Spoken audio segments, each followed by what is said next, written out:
خوش آمدید۔ آج ہم آئین پاکستان کے ایک بہت ہی دلچسپ حصے پر بات کر رہی ہیں، چوتھا باب یعنی عمومی احکام۔ جی ہمارے سامنے آئین کا اصل متن ہے، اور عام طور پر ہماری نظر یا تو بنیادی حقوق پر جاتی ہے یا پارلیمنٹ کے اختیارات پر۔ بالکل۔ یہ حصے اکثر نظر انداز ہو جاتے ہیں۔ جی، لیکن یہ عمومی احکام دراصل ریاست کے مشینری کو چلانے والے پوشیدہ گیئرز کی طرح ہیں۔ تو آج ہم انہی اصولوں کو سمجھنے کی کوشش کریں گے۔ بالکل، اور یہ صرف خشک قانونی زبان نہیں ہے، یہ آئین بنانے والوں کی سوچ کا آئینہ ہے۔ اچھا۔ جی، ان آرٹیکلز میں آپ کو ریاست کی استحکام، قومی شناخت اور عوامی اختیار کے درمیان ایک توازن قائم کرنے کی کوشش نظر آئے گی۔ چلیں پھر اسی سے شروع کرتے ہیں جو سب سے زیادہ توجہ کھینچتا ہے، اعلیٰ عہدیداروں کو جو خصوصی تحفظات حاصل ہیں۔ آرٹیکل 248۔ جی، آرٹیکل 248 یہ کہتا ہے کہ صدر، گورنر، وزرائے اعظم، وزراء یہ سب اپنے دفتری فرائض پر کسی عدالت میں جواب دہ نہیں۔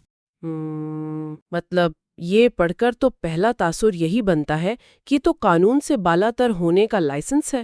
کیا یہ جمہوریت کے بنیادی اصول کے خلاف نہیں کہ سب قانون کے سامنے برابر ہیں؟ یہ ایک بہت اہم اور جائز سوال ہے۔ بظاہر یہ ایک تضاد ہی لگتا ہے۔ جی، لیکن اس کے پیچھے جو قانونی نظریہ ہے وہ فرد کو نہیں بلکہ عہدے کو تحفظ دینا ہے۔ عہدے کو؟ جی، دیکھیں، سوچ یہ ہے کہ ریاست کے سب سے بڑے فیصلے کرنے والے عہدیدار بغیر کسی خوف کے، بغیر کسی دباؤ کے فیصلے کر سکیں۔ مطلب سیاسی انتقام کا ڈر نہ ہو؟ بالکل۔ اگر ہر وزیر کو یہ ڈر ہو کہ اگلی حکومت آ کر ان کے ہر فیصلے پر مقدمے بنا دے گی تو کوئی بھی ملک کے لیے مشکل لیکن ضروری فیصلے کرنے سے کترائے گا۔ تو یہ استثناء فرد کا نہیں بلکہ ریاست کے تسلسل کے نظریے سے جڑا ہوا ہے۔ آپ نے بالکل صحیح پکڑا۔ نظریہ یہی ہے کہ حکومتیں آتی جاتی ہیں، ریاست کا کام نہیں رکنا چاہیے۔ اچھا۔ لیکن یہ بھی یاد رکھنا ضروری ہے کہ یہ کوئی بلینک چیک نہیں ہے۔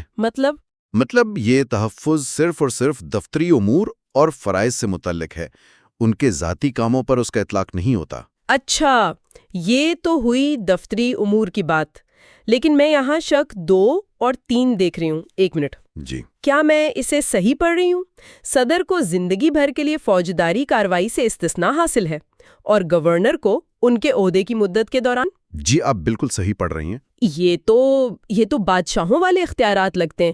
اس کے پیچھے کیا منطق ہے؟ جی، یہ واقعی ایک غیر معمولی تحفظ ہے، خاص طور پر صدر کے لیے۔ وجہ یہ ہے کہ ریاست کے سربراہ کے عہدے کو ہر قسم کے تنازع سے بالاتر رکھا جائے۔ لیکن اس میں ایک ترمیم بھی ہوئی ہے نا؟ جی بالکل۔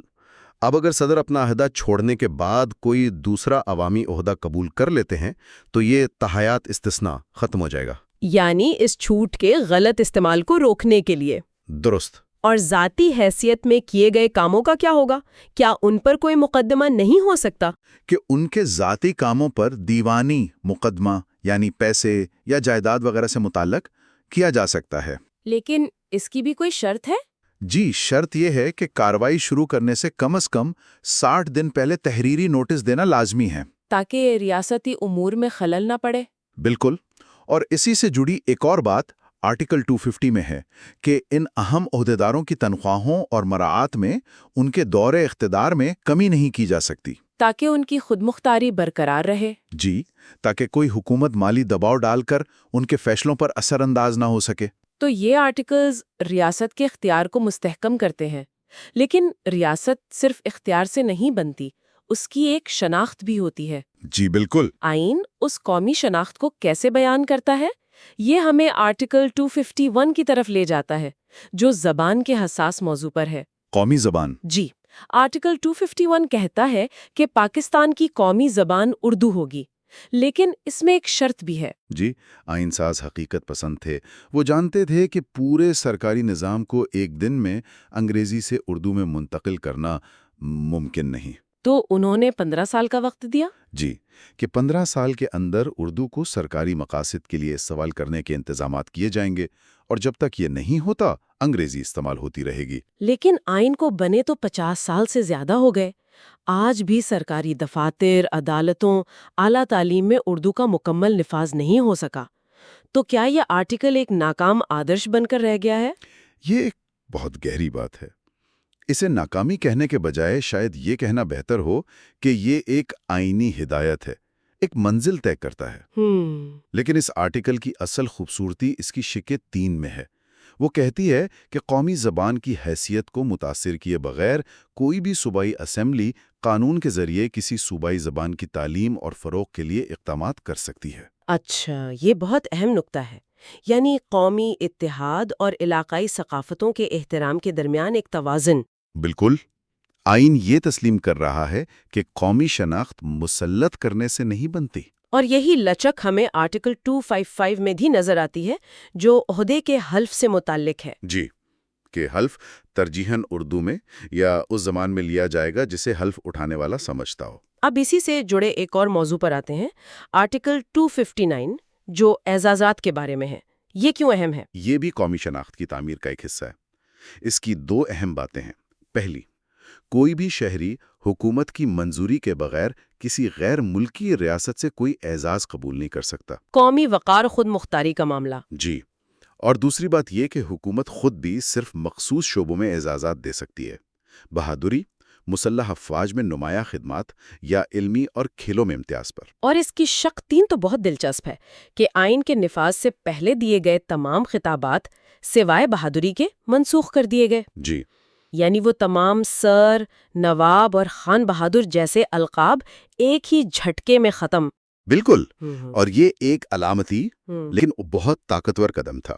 یہ نو آبادیاتی ماضی سے ایک واضح علیحدگی کا اعلان تھا۔ یعنی اب ہماری شناخت انگریزوں کے دیے خطابات سے نہیں بلکہ ہماری اپنی قابلیت سے ہوگی۔ درست۔ تو ہم نے ریاست چلانے والوں کے تحفظ کی بات کی، ریاست کی شناخت کی بات کی، لیکن ریاست اپنی رٹ کیسے قائم رکھتی ہے؟ یہاں پر آرٹیکل 256 آتا ہے، جو بہت ہی مختصر اور 2 ٹوک ہے۔ نجی فوجیں ممنوع۔ اور یہ کسی بھی خود مختار ریاست کی تعریف کا سب سے بنیادی نقطہ ہے۔ طاقت پر اجارہ داری۔ جی، مونوپولی آن وائلنس، یعنی طاقت کا استعمال اور ہتھیار اٹھانے کا اختیار صرف اور صرف ریاست کے پاس ہوگا۔ اگر نجی گروہوں کو فوجیں بنانے کی اجازت ہو تو ریاست کی بنیادی ختم ہو جاتی ہے۔ صحیح۔ اسی طرح کا ایک اور طاقتور آرٹیکل ہے 253، جائیداد وغیرہ کی زیادہ سے زیادہ حد۔ یہ تو کمال کی بات ہے۔ آئین پارلیمنٹ کو یہ اختیار دیتا ہے کہ وہ قانون کے ذریعے کسی بھی شخص کے لیے جائیداد رکھنے کی حد مقرر کر سکتی ہے۔ یہ تو بہت بڑا سوشلسٹ قسم کا اختیار لگتا ہے۔ اس کی جڑیں اس وقت کے زمینی اصلاحات یعنی لینڈ ریفارمز کے نظریے میں ہیں۔ مقصد یہ تھا کہ دولت، خاص طور پر زمین، چند ہاتھوں میں نہ رہ جائے۔ اور اس کی شق 2، وہ تو اس سے بھی زیادہ دلچسپ ہے۔ جی، وہ کہتی ہے کہ کوئی بھی ایسا قانون کالعدم ہوگا جو کسی شخص کو آئین کے نفاذ سے پہلے قانونی طور پر جائز حد سے زیادہ زمین رکھنے کی اجازت دے۔ تو یہ ماضی کی اصلاحات کو تحفظ دیتی ہے۔ بالکل، یہ معاشی انصاف کے آئینی مقصد کو واضح کرتی ہے۔ یہ بہت بڑا اختیار ہے۔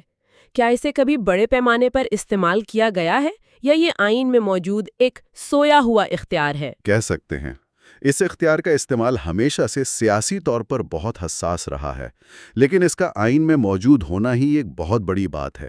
کہ آئینی اختیار موجود ہے، چاہے سیاسی عزم ہو یا نہ ہو۔ جی، اچھا، اب کچھ مخصوص اور تکنیکی نوعیت کے آرٹیکلز کو دیکھتے ہیں۔ ان میں سب سے اہم ہے آرٹیکل 257۔ ریاست جموں و کشمیر سے متعلق دفعہ۔ جی، اس کی زبان بہت محتاط ہے، میں پڑھتی ہوں۔ جب ریاست جموں و کشمیر کے عوام پاکستان کے ساتھ الحاق کا فیصلہ کریں گے تو پاکستان اور اس ریاست کے درمیان تعلقات کا تعین اس ریاست کے عوام کی خواہشات کے مطابق کیا جائے گا۔ جی، اس کی قانونی اہمیت کیا ہے؟ دیکھیں، کسی بھی سیاسی تبصرے کے بغیر اگر ہم صرف آئین کے متن کو دیکھیں تو اس کی زبان بہت واضح ہے۔ یہ تعلق کو 2 شرائط سے جوڑتی ہے۔ پہلی شرط، جب عوام فیصلہ کریں گے۔ جی، اور دوسری یہ کہ تعلقات کا تعین عوام کی خواہشات کے مطابق ہوگا۔ یہ آئین کی زبان ہے جو اس معاملے پر پاکستان کے اصولی موقف کو آئینی دستاویز کا حصہ بناتی ہے۔ ٹھیک ہے، اب کچھ ایسے آرٹیکلز پر آتے ہیں جو شاید اتنے مشہور نہیں لیکن ریاستی مشینری کے لیے بہت اہم ہے، جیسے آرٹیکل 254۔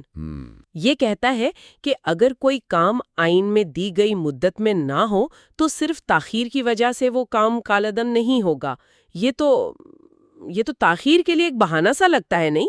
پہلی نظر میں ایسا ہی لگتا ہے، جیسے یہ سستی کو قانونی تحفظ دے رہا ہو، جی، لیکن دراصل یہ ایک بہت ہی عملی اور اہم سیفٹی والو ہے۔ تصور کریں کہ اگر انتخابات 90 دن میں ہونے ہیں اور کسی وجہ سے وہ 91ویں دن ہوتے ہیں، تو کیا اس ایک دن کی تاخیر پر پورا انتخابی عمل کالعدم ہو جائے گا؟ بالکل، یہ آرٹیکل کہتا ہے نہیں، یہ ریاستی امور کو تکنیکی بنیادوں پر مفلوج ہونے سے بچاتا ہے۔ یہ تو بہت عملی سوچ ہے۔ جی، تو آئیے آج کی گفتگو کا خلاصہ کرتے ہیں۔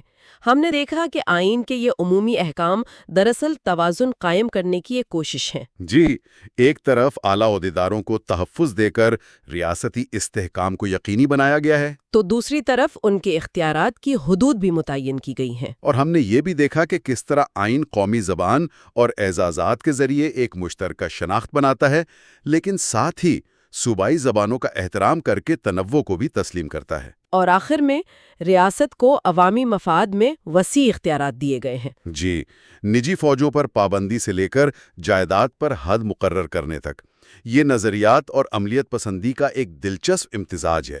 بالکل۔ یہ احکام آئین سازوں کی ترجیحات کو ظاہر کرتے ہیں۔ ان کا مقصد ایک ایسی ریاست کا قیام تھا جو مستحکم بھی ہو، متحد بھی اور منظم بھی۔ اور جاتے جاتے سننے والوں کے لیے ایک سوچ۔ ضرور۔ آئین کا آرٹیکل 253 پارلیمنٹ کو یہ غیر معمولی اختیار دیتا ہے کہ وہ کسی بھی فرد کی زیادہ سے زیادہ دولت یا جائیداد کی حد مقرر کرے۔ یہ کسی سیاسی جماعت کا نعرہ نہیں، یہ ہمارے آئین کا حصہ ہے۔ ایک لمحے کے لیے سوچیں، اگر آج اس اختیار کو اس کی پوری روح کے ساتھ استعمال کیا جائے تو ہمارا معاشی اور معاشرتی ڈھانچہ کیسا نظر آئے گا؟ You are watching Legal Gupshup and GK with MD, your source for legal, historical, and breaking news. Don't forget to like, subscribe, and share for more informative content.